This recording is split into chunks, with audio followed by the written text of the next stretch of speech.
Hi guys, எல்லாருக்கும் வணக்கம் guys. இந்த வீடியோவில் நம்ம என்ன பார்க்க போகிறோன்னா, இந்திய அணியோட T20 டீமை பார்த்தாலே பயமாக இருக்குப்பா. கண்டிப்பாக அவங்க அடுத்து நடக்க போகிற வேர்ல்டு கப்பு ஜெயிக்கிறதுக்கு வாய்ப்பு இருக்குது. இப்போ நடக்க போகிற இங்கிலாந்து எதிரான T20 சீரீஸை கட்டாயம் வெற்றி பெறுவாங்க அப்படின்னு சொல்லிட்டு T20க்குன்னே பேர் போன முன்னாள் வெஸ்ட் இண்டீஸ் வீரர் கிறிஸ் கெயில் பார்த்தீங்கன்னா இந்திய அணியை புகழ்ந்து பேசியிருக்காருன்னே சொல்லலாம். இந்திய அணி குறித்து சில பல கருத்துக்கள் பேசியிருக்காரு. அவர் என்ன பேசினார், ஏது பேசினார் சொல்லிட்டு வீடியோ டீட்டெயில்டாக பார்க்கலாம். அதுக்கு முன்னே நீங்கள் நம்ம சேனலுக்கு புதுசாக வந்திருந்தீங்கன்னா ஒரே ஒரு சப்ஸ்கிரைப் மட்டும் பண்ணிவிட்டு வாங்க, வீடியோக்குள்ளே போகலாம். ஆமாங்க, இந்தியாவோட T20 ஸ்குவாடு பார்த்தீங்கன்னா இப்போ தான் ரீசெண்டாக வெளியிட்டாங்க. அதுலேருந்து பார்த்தீங்கன்னா எல்லாமே இளம் வீரர்களாக இருக்காங்க. ஏன்னு கேட்டிங்கன்னா ரிங்கு சிங்காக இருக்கட்டும், சூரியகுமார் யாதவாக இருக்கட்டும், ஹர்திக் பாண்டியா இருக்கட்டும், எல்லாமே நல்ல குட் ஹிட்டர். அது குறித்து என்ன சொன்னாருன்னு கேட்டிங்கன்னா, இந்திய அணியோட T20 அணி பார்க்க ரொம்ப அற்புதமாக இருக்குது. ஒரு காலத்தில் வெஸ்ட் இண்டீஸ் இருந்துச்சு இந்த மாதிரி, இப்போ பார்த்தீங்கன்னா இந்திய அணி தான் இந்த மாதிரி இருக்குது. அதனால் அவங்களதுல எல்லாமே பவர் ஹீட்டர்ஸாக இருக்காங்க. சஞ்சு சாம்சனோட பேட்டிங் ரொம்ப பிடிச்சிருக்கு. ஓப்பனிங்கில் ஆடுறது அபிஷேக் சர்மா, சூரியகுமார் யாதவ், திலக் வர்மா எல்லாமே நல்ல ஒரு ஹிட்டராக இருக்காங்க. ஐபிஎல் மூலிமா இந்த அளவுக்கு ப்ரொடியூஸ் பண்ணுறாங்க பிளேயரை, ரொம்ப பார்க்க அருமையாக இருக்குது. ஐபிஎல்ல நிறைய யங் டேலண்ட்லாம் இன்னும் இருக்காங்க.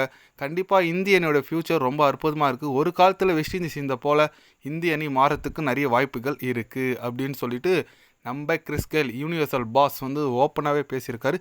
எஸ், அவர் சொல்கிறது கரெக்டுங்க. ஏன்னு கேட்டிங்கன்னா அவர் சொல்கிற மாதிரி எல்லாமே குட் ஹிட்டர்ஸாக இருக்குங்க. ஏன்னா திலக் வர்மாலாம் எடுத்துக்கங்களேன், செம்ம 100 அடிச்சாருங்க. அங்கே சவுத் ஆஃப்ரிக்காவில் தொடர்ந்து 2 செஞ்சுரி, சஞ்சு சாம்சன் 2 செஞ்சுரி, அப்புறம் பார்த்தீங்கன்னா அபிஷேக் சர்மா அவரால் முடிஞ்சளவு ஹிட்டிங் ஆறாரு. சூரியகுமார் யாதவ், ஹர்திக் பாண்டியா, ரிங்கு சிங், நிதிஷ்குமார் ரெட்டின்னு சொல்லிட்டு பேட்டிங் எடுத்து பாருங்களேன், எல்லாமே நல்ல ஹிட்டராக இருக்காங்க. ஏன்னா ஒரு T20ல் 100 அடிக்கிறதுலாம் சாதாரண விஷயம் கிடையாது. ஆனால் செமையாக இப்போ எல்லாருமே அடிக்கிறாங்க இந்திய அணியில். அந்தளவுக்கு ரொம்ப டேலண்ட் உருவாயிருக்கு இந்தியாவில். ஏன்னா இங்கிலாந்து கூட பார்த்தீங்கன்னா வர 22ஆம் தேதி 5 போட்டி கொண்ட T20 தொடர் விளையாட போகிறோம். அதனால் கண்டிப்பாக அந்த போட்டி ரொம்பவே சுவாரஸ்யமாக இருக்குங்க. ஏன்னா ஒவ்வொரு போட்டியும் எப்படி இந்தியாவில் நடக்கிறதுனால எல்லாமே பேட்டிங் பிச்சு. கண்டிப்பாக இந்திய அணிக்கு செம ஃபேவரு. அது மட்டும் இல்லாமல் நம்ம மிஸ்டர் 360 டிகிரி அழைக்கப்படும் சூரியகுமார் யாதவ் அவங்க பேட்டிங்லாம் பார்த்து ரொம்ப நாள் ஆச்சு. அவரோட பேட்டிங் ஷோ இருக்கும். ஹர்திக் பாண்டியா எல்லாரோட பேட்டிங் பார்க்க நல்லா இருக்குது. அதனால் கண்டிப்பாக அதை பார்த்தது நம்ம கிறிஸ் கெயில் பார்த்திங்கன்னா நம்ம இந்திய அணிக்கு புகழ்ந்து பேசியிருக்காரு. செம்மையாக இருக்குது. எஸ், ஆமாங்க, நல்லா தான் இருக்குது உண்மையிலே. இருந்தாலும் அடுத்து 2026 பார்த்திங்கன்னா நம்ம நாட்டில் T20 வேர்ல்டு கப்பு வரப்போகுது.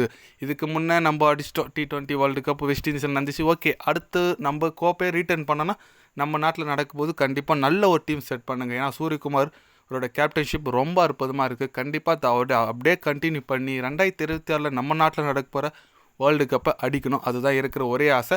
பார்க்கலாம், நம்ம சூரியகுமார் கேப்டன்ஷிப் இந்த சீரீஸில் தெரியும் எப்படி பண்ணுறாரு சொல்லிட்டு, இன்னும் எதனா இம்ப்ரூவ்மெண்ட் பண்ணியிருக்காரான்னு சொல்லிட்டு வெயிட் பண்ணி பார்க்கலாம். நீங்கள் சொல்லுங்கள், இப்போ இங்கிலாந்து நடக்க போது 5 போட்டி கொண்ட T20 தொடர், அதில் யார் வின் பண்ணுவாங்க? இந்திய அணியை வின் பண்ணுமா இல்லை இங்கிலாந்து வின் பண்ணுவோம்? உங்களோட கருத்து என்னன்னு சொல்லிட்டு மறக்காமல் கமெண்டில் சொல்லுங்கள். இது போன்ற ஸ்போர்ட்ஸ் யூஸாக தெரிஞ்சுக்கணுன்னா சேனலை சப்ஸ்கிரைப் லைக் ஒன்று பண்ணிக்கோங்க. கண்டிப்பாக கிரிக்கெட் பற்றி day by day channel update வரும். மறக்காமல் சப்ஸ்கிரைப் மட்டும் கொஞ்சம் பண்ணி வச்சுக்கோங்க. நன்றி, வணக்கம்.